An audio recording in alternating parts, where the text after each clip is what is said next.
Eu tive um sonho. Quando eu contei, ninguém acreditou. Me lançaram na cova e me chamaram de José, o sonhador.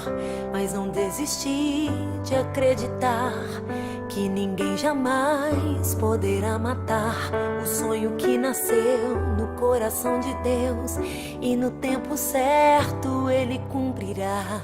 Estou esperando, estou confiando, e se esse é o tempo de sonhar, chegará a hora em que se cumprirá.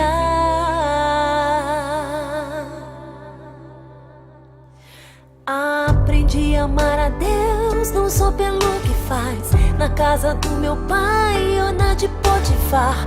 Vou levantar minhas mãos e o adorar. Enxerguei o que eu não via dentro da prisão, um peso ou uma dor, eu achei o perdão. Esse é o caminho para exaltação, um palácio me espera.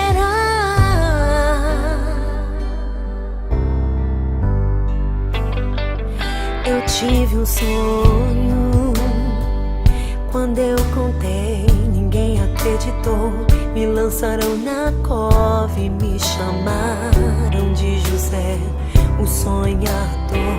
Mas não desisti de acreditar que ninguém jamais poderá matar o sonho que nasceu no coração de Deus, e no tempo certo Ele cumprirá. Estou esperando,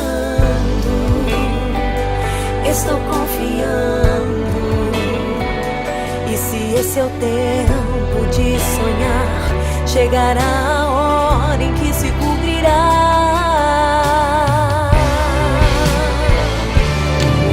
Aprendi a amar a Deus, não só pelo que faz na casa do meu pai ou na de Potifar. Vou levantar minhas mãos e o adorar.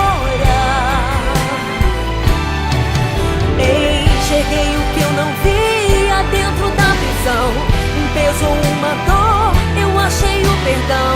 Esse é o caminho para exaltação, um palácio me espera.